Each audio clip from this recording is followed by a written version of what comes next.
अस्सलाम वालेकुम नाज़रीन, मैं राजा आतिफ़ ज़ुल्फ़िकार आपकी खिदमत में हाज़िर हूँ। नाज़रीन, खेल बड़े दिलचस्प मरहले में दाखिल हो गया है। सियासत का खेल इस वक्त जितने दिलचस्प मरहले में इससे पहले कभी नहीं था,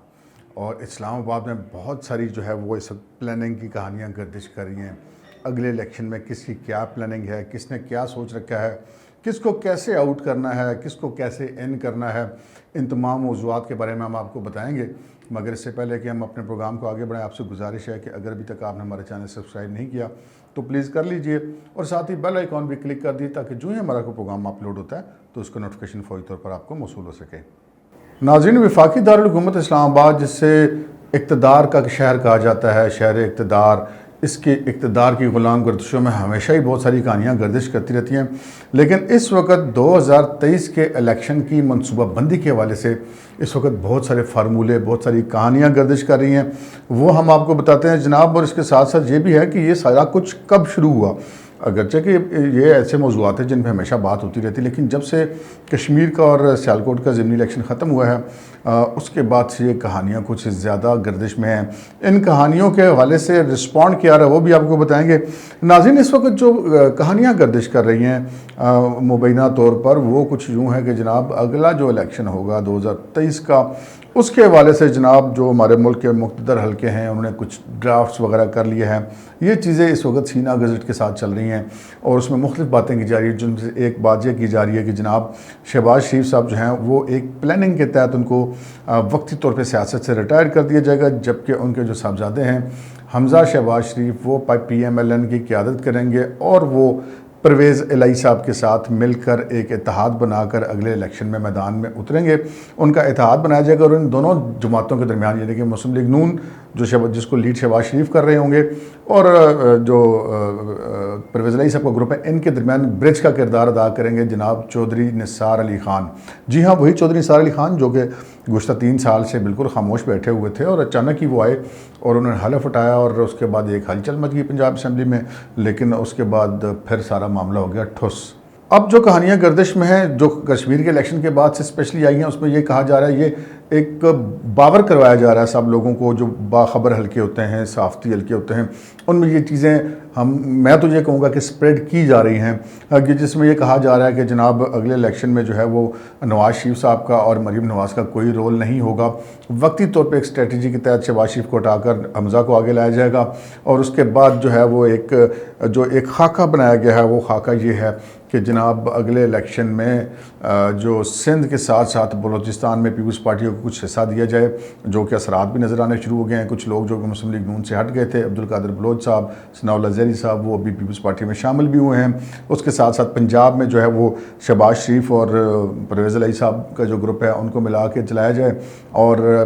हुकूमत जो है वो फिर बिल आखिर PTI की बनेगी अगले 5 साल के लिए मज़ीद। ये चीज़ें ऐसी हैं जिसके बारे में ना सिर्फ ये कहा जा रहा है कि ऐसा हो रहा है, बल्कि ये भी बावर करवाया जा रहा है कि जी ये फ़ैसले हो गए हैं, अब नवाज़ शरीफ साहब पे और मरीम साहबा पे लकीर लग चुकी है और अभी ये बिल्कुल सियासत से आउट हो जाएंगे। ये वो र्यूमर्स हैं जो कि इस्लामाबाद में हैं, जो मैंने आपको बताई हैं, और ऐसा तासुर दिया जा रहा है कि जनाब ये फ़ैसले हो चुके हैं। लेकिन यहाँ पर एक कुछ कहानी में थोड़ा सा ट्विस्ट भी है। ट्विस्ट इस तरह है कि जनाब ये र्यूमर्स अगर हम तक पहुँच गई हैं, आप तक पहुँच गई हैं, तो वो जो लंदन में मियां नवाज शरीफ साहब बैठे हैं उन तक भी पहुंची होंगी। जो यहाँ पाकिस्तान में पार्टी को इस वक्त जो है पार्टी का फेस हम कह सकते हैं कि मरीम नवाज शरीफ हैं, उन तक भी पहुंची होंगी। तो ये सब लोग क्या कह रहे हैं। अब वहाँ के बारे में ये इत्तला मिली है कि जनाब सेनेटर इसहाक डार जो साबिक सेनेटर हैं पाकिस्तान के, वो साबिक वफाकी वज़ीर ख़जाना भी हैं, उन्होंने जो इस्लामाबाद में कुछ साफ़ियों से गुफ्तगू करते हुए कहा कि जनाब हमें इस सारी स्ट्रेटजी का पता है,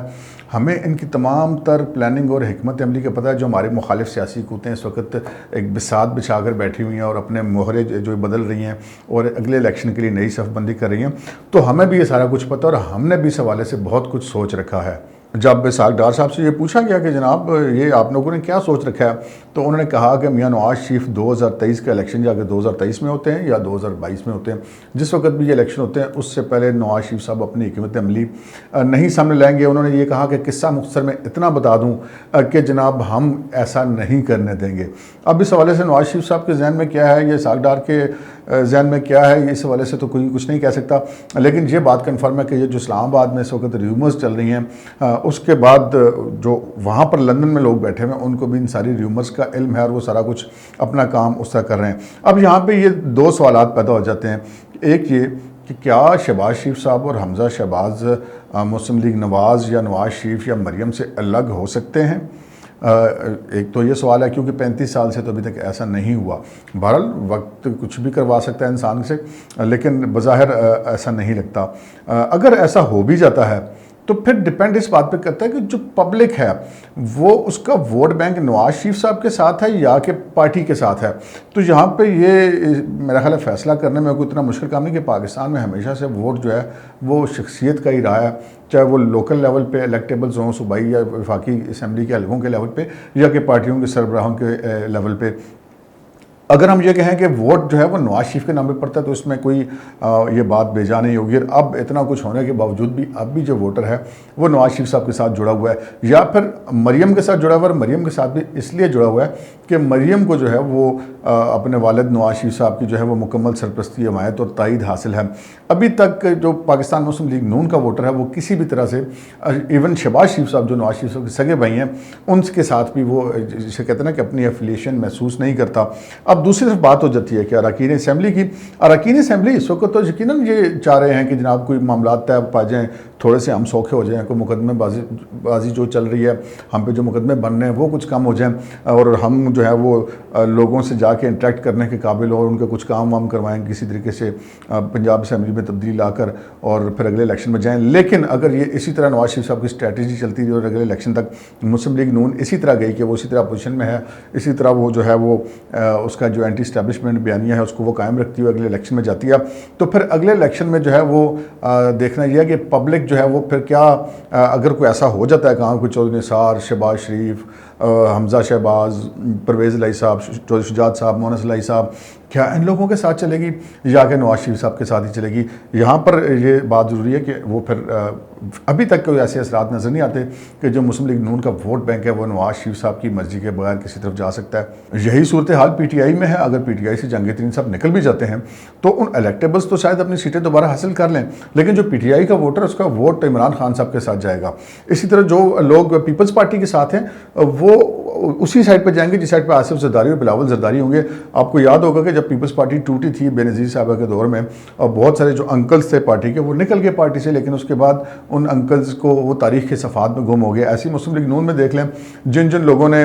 मुस्लिम लीग नून को छोड़ दिया वो भी तारीख़ के सफ़ात में गुम होते चले गए। सबसे बड़ी मिसाल माजी करीब की चौधरी निसार अली खान साहब की है। जब से उन्होंने पार्टी छोड़ी उसके बाद से वो कैसे कहते हैं ना कि वो कहीं के नहीं रहे। सो अब इस वक्त एक सिचुएशन ये है कि एक प्लानिंग पाकिस्तान में चल रही है, जो यहाँ के इस वक्त पार्लियामेंट की सियासत कर रहे हैं लोग, हलकों की सियासत कर रहे हैं, एक प्लानिंग उनकी चली है। दूसरी प्लानिंग जो है वो मुस्लिम लीग नून के जो कायद मियां नवाज शरीफ हैं वो कर रहे हैं। और अब देखना चाहिए कि 2023 के इलेक्शन तक किसकी प्लानिंग ज़्यादा बेहतर होगी और किसकी मनसूबाबंदी, किसकी सियासी सफ़बंदी ज़्यादा बेहतर होगी। जिसकी ज़्यादा बेहतर होगी वही उसका यकीनन फल भी हासिल करेगा। आज के प्रोग्राम में इतना ही, इजाज़त दीजिए, अल्लाह हाफ़िज़।